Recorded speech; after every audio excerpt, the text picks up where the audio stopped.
تاکہ آپ کے سننے سنانے کا ایک ماحول بن جائے۔ قرآن میں اللہ نے دوسرے پارے میں فرمایا ان الصفا والمروۃ من شعائر اللہ، ایک ایک آنکھیں میری طرف ہوں۔ کون آ رہا ہے کون جا رہا ہے کوئی نہیں، بس آنکھیں میری طرف ہوں۔ ان الصفا والمروۃ من شعائر اللہ، صفا مروہ اللہ کی نشانی ہے، یہ پہاڑ اللہ کی نشانی ہے۔ یہ جو پہاڑ ہے، میں نے کہا تھا درود اس نیت سے پڑھو کہ بارش بند ہو جائے، دیکھو بارش بند ہو گئی ہے، اب یہ اور رکے گی، بس آپ اس نیت کے ساتھ رہیں۔ آنکھیں میری طرف ہو تبھی میں گفتگو کروں آگے۔ ان الصفا والمروۃ من شعائر اللہ، یہ صفا مروہ اللہ کی نشانی ہے۔ یہ صفا مروہ کو اللہ نے نشانی قرار دیا، اور یہ نشانی صبح قیامت تک کے لیے ہے۔ یہ نشانی شیر دیکھیے، تو ہے محبوب یزدانی میرے مخدوم سنبھنانی۔ پورے تیور میں سبحان اللہ بولیں تاکہ یہ بادل بھی چھٹ جائے۔ تو ہے محبوب یزدانی میرے مخدوم سنبھنانی، تو ہے محبوب یزدانی میرے مخدوم سنبھنانی، تو ہے محبوب یزدانی میرے مخدوم سنبھنانی، تو ہے محبوب یزدانی میرے مخدوم سنبھنانی، تیرا کوئی نہیں ثانی میرے مخدوم سنبھنانی، تیرا کوئی نہیں ثانی میرے مخدوم سنبھنانی۔ تیرے فیضان کی بارش صدا ہوتی ہے عالم میں، تیرے فیضان کی بارش صدا ہوتی ہے عالم میں، تیرے فیضان کی بارش صدا ہوتی ہے عالم میں، تیرے فیضان کی بارش صدا ہوتی ہے عالم میں، ہے ہر سو تیری سلطانی میرے مخدوم سنبھنانی، ہے ہر سو تیری سلطانی میرے مخدوم سنبھنانی۔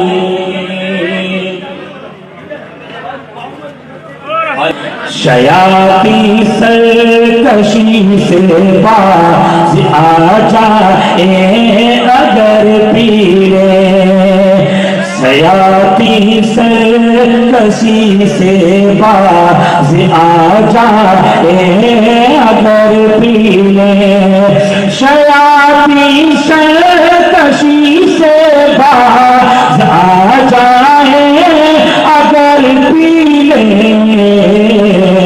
تمہارے نیر کا پانی میرے مخدوم سنبھنانی۔ آپ کو یہ بتانے کی کوشش کر رہا تھا کہ یہ جو پہاڑ ہے یہ صفا مروہ اللہ کی نشانی ہے، اور یہ قیامت تک کے لیے نشانی ہے۔ اللہ نے قیامت تک کے لیے اسے اپنی نشانی قرار دیا۔ اب آپ کو بتاؤں کہ اس پہاڑ میں رکھا کیا ہے کہ اللہ نے اسے اپنی نشانی قرار دیا ہے، اور یہ کہا کہ صبح قیامت تک کے لیے یہ نشانی ہے۔ پوری تاریخ کو نچوڑ کر کے اگر مختصر سے فقط میں یہ شمس الزمان خان جو انٹرنیشنل سنی سینٹر سے آیا ہے وہ اگر یہ بتائے تو یہ ہوگا کہ حضرت ہاجرہ ہے، حضرت ابراہیم کی اہلیہ ہے، حضرت ہاجرہ کبھی صفا پہ چڑھ رہی ہے، کبھی مروہ پہ جا رہی ہے، اللہ کو یاد پسند آ گئی. اللہ کو اتنی ادا یہ پسند آئی ہے کہ اللہ نے اس صفا مروہ کو قیامت تک کے لیے نشانی قرار دیا. حضرت حاجرہ کوئی تھی اس لیے یعنی نشانی قرار دی جا رہی ہے. آپ کو یہ پتہ یہ حضرت حاجرہ ہے اور عورت نبی نہیں ہو سکتی. عورت ولیہ ہے, ولیہ ہو سکتی ہے, نبی نہیں ہو سکتی. تو جب ایک ولیہ کا قدم ایک پہاڑ پہ پا گیا, صفا مروہ پہ پا گیا, تو اللہ نے اسے نشان نہایت ادب احترام کے ساتھ حضور قائد ملت کی بارگاہ میں التماس گزار ہوں کہ چاہے علی جمال پیغمبر لیے ہوئے, زہرا کا خلق عظمت شبر لیے ہوئے, میدان کارزار میں شہزادہ سمنا لب کھول لیے حسین کا جوہر لیے ہوئے. نعرہ تکبیر و رسالت سے استقبال کریں. نعرہ تکبیر, نعرہ رسالت, عرص مخدوم سمنا, فیضان مخدوم سمنا, جانشین مخدوم سمنا. نعرہ تکبیر, نعرہ رسالت. ارباب تخت و تاج کو ٹھکرا کے آئے ہیں, جی بھر پیئیں گے آج قسم کھا کے آئے ہیں. ساقی تیرے کرم کی خبر پا کے آئے ہیں, وہ اور ہوں گے جن کو مبارات چاہیے. ہم کو در مخدوم کی خیرات چاہیے, ہم کو در مخدوم کی خیرات چاہیے.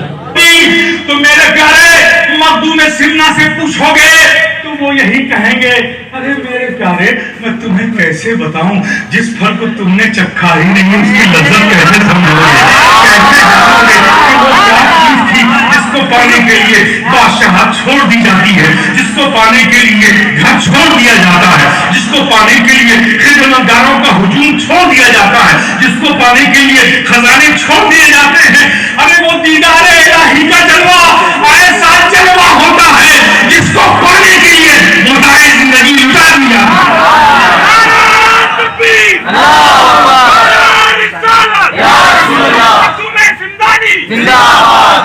حضور صاحب سجادہ زندہ باد, صاحب سجادہ زندہ باد, صاحب سجادہ زندہ باد. میرے پیارے یہ اولیاء کرام ہیں, یہ اولیاء کرام ہیں, ان کی ضرورت بھی بڑی ہے, ان کا کام بھی بڑا ہے.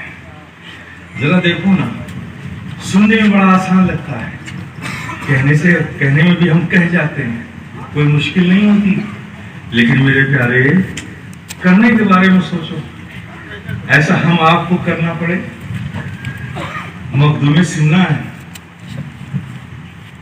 آپ کی پیدائش ہوتی ہے, پہلے تو آپ کی پیدائش ہی نہیں ہو رہی تھی. آپ کی والدہ شیخ احمد یسوی رحمت اللہ تعالی علیہ کی صاحبزادی تھی, وہ بہت بڑے بزرگ تھے.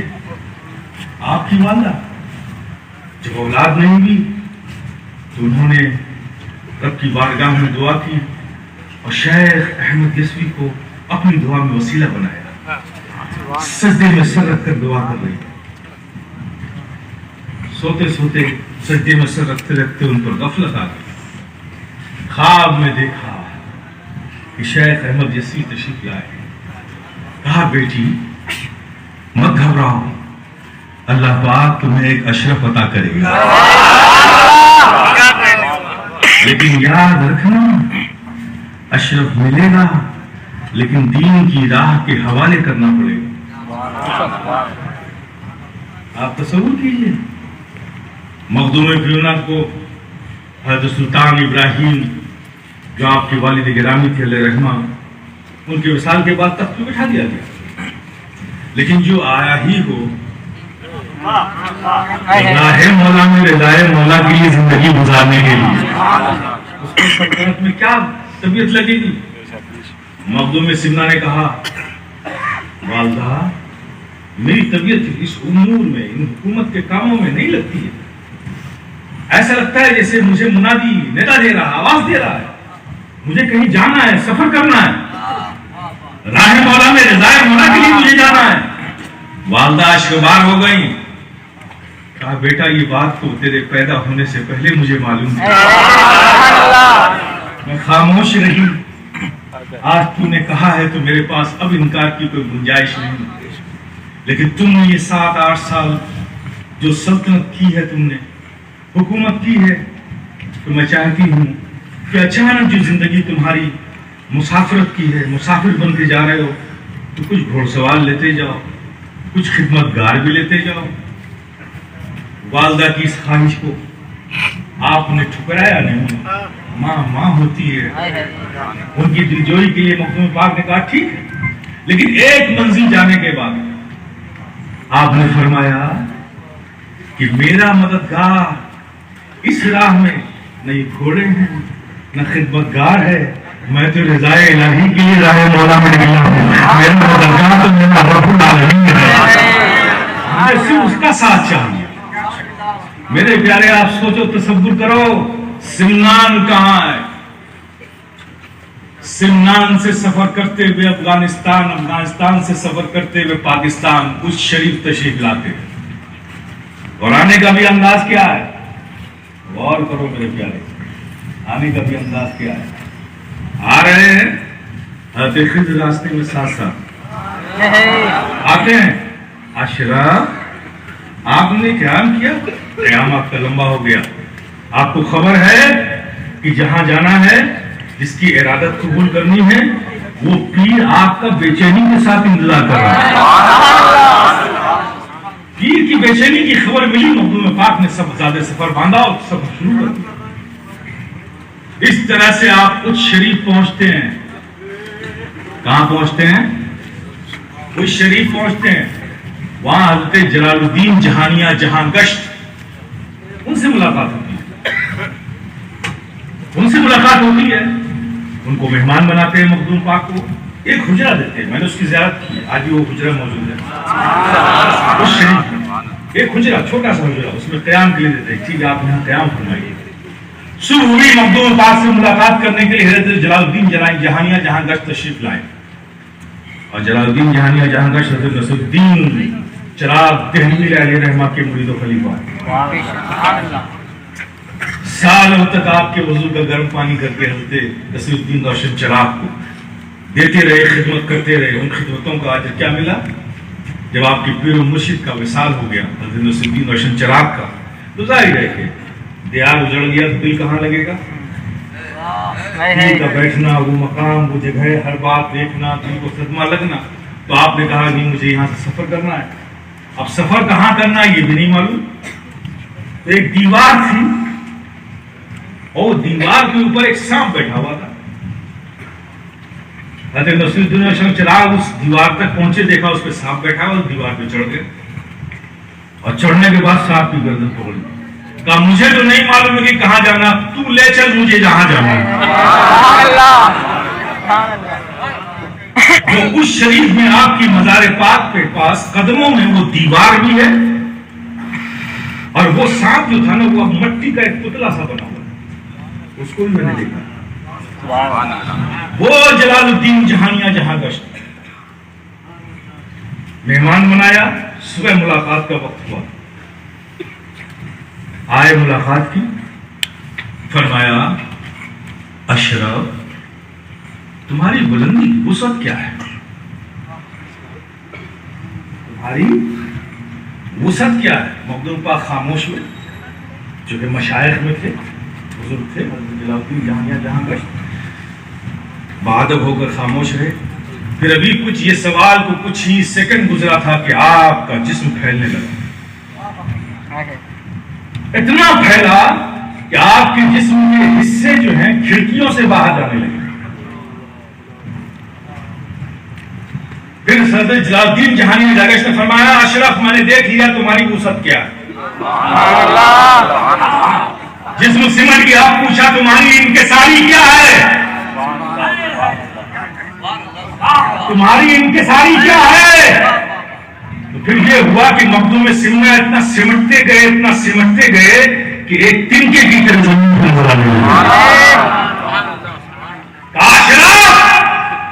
میں یہی دیکھنا چاہتا تھا کہ کیا وجہ ہے کہ روئے زمین پر آج کوئی ولی ایسا نہیں ہے جو اس بات کی دعا رب کی بارگاہ میں نہیں کر رہا ہے کہ مولا اس اشرف کو میری عدالت میں داخل کر دے، مولا اس اشرف کو میری عدالت میں داخل کر دے۔ لیکن اشرف، تم بھائی شیخ علاء الحق پنڈوی گنج نواب کا حصہ بن چکے ہو، سارے گروہ اولیاء میں سارے اولیاء کی جماعت انتظار میں ہے کہ کاش اشرف میری عدالت میں داخل ہو۔ میرے پیارے، یہ مخدوم پاک کا مقام ہے۔ آپ سوچیں، کہنا اور سننا تو بڑا آسان ہوتا ہے، لیکن کرنے کی بات ہوتی ہے۔ سب کچھ چھوڑ دیا ایک رضا الہی کے لیے، سب کچھ چھوڑ دیا خدمت خلق کے لیے، اور مخدوم پاک جہاں گئے، آج مخدوم پاک سے ارادت رکھنے والے، ان سے محبت کرنے والے، انہوں نے اپنے معاشرے کا اتنا اثر ان پر ہوا کہ معاشرے میں بھی سب کو بابا بنا رہے ہیں، مخدوم پاک کو بھی بابا بنا دیا۔ یہ غلط فہمی ہے آپ کی۔ مخدوم پاک اپنے وقت کے مجدد ہیں، اور تحدیث نعمت کے طور پر بطور فخر و مباحات یہ فقیر شفیع گدائے جیلانی کہتا ہے کہ سرکار سیدنا غوث اعظم نے ارشاد فرمایا تھا کہ اللہ کے ملک میرے حکم کے ماتحت ہیں، اور ان پہ ہر حالت میں میرا حکم چلتا ہے۔ اور آگے یہ بھی فرمایا تھا کہ سالوں میں کوئی سال ایسا نہیں، مہینوں میں کوئی ایسا مہینہ نہیں، وقت میں کوئی ایسا وقت نہیں جو میری بارگاہ میں حاضری دیے بغیر آگے گزر جاتا ہو۔ یہ غوث اعظم نے فرمایا تھا۔ غوث العالم محبوب یزدانی میر سید اشرف جہانگیر سمنانی نے کیا فرمایا؟ انہوں نے فرمایا کہ اللہ کے سارے ملک میرے حکم کے ماتحت ہیں، اور مخدوم اشرف جہانگیر سمنانی نے فرمایا کہ ادوار عالم کا نظام میرے ذمہ ہے۔ غوث اعظم فرمایا کہ میرے حکم کے ماتحت ہے اللہ کے سارے ملک، اور غوث العالم محبوب یزدانی فرمایا کہ اس کا نظام، اس کا انتظام میرے ذمہ ہے۔ جو کچھ زمانے میں گردش میں ہے اس کا نظام کرنا میرے ذمہ ہے۔ تو پتا کیا چلا؟ خدا کی مملکت داد کے مالک کا نام غوث اعظم ہے، اس کی ہوم منسٹری کا نام غوث العالم ہے۔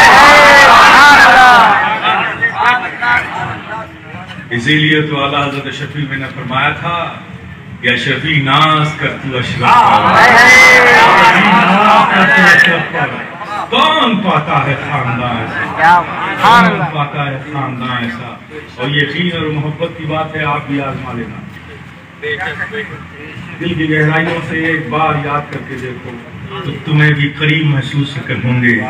پکار کر دیکھنا کہ مصیبت میں جہاں سوچا تجھے آواز دوں اشرف، میری آواز سے پہلے تیری آواز آئی۔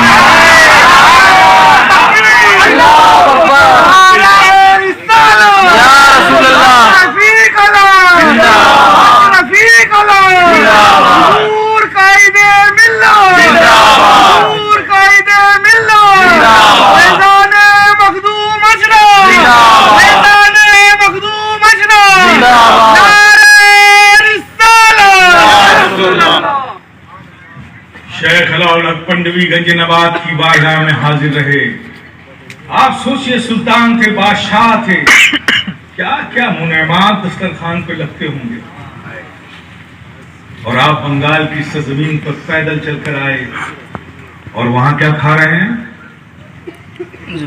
رات کے بچے ہوئے چاول کو پانی میں بھگو کر اسے پن بھتہ کہتے ہیں بنگال میں، اس میں نمک ڈال کر صبح ناشتہ فرما رہے ہیں۔ لیکن شیخ کی خدمت میں کوئی کمی نہیں آ رہی۔ ایسے لوگ محبوب یزدانی بنتے ہیں، اس دل کے، اس طبیعت کے لوگ بارگاہ یزدی میں محبوبیت کا مقام حاصل کرتے ہیں۔ ایسے نہیں بنتے میرے پیارے، ایسے نہیں بنتے۔ آج بڑا شوق ہے لوگوں کو، میں آپ کی اصلاح کرنا چاہتا ہوں۔ میرا مزاج کسی پہ تبصرہ اور طنز و کمنٹس کرنے کا نہیں ہے، میں تنقید کرنے کا عادی نہیں ہوں، لیکن ایک خانقاہ کے حوالے سے اور مسلک کے حوالے سے ہماری ذمہ داری ہے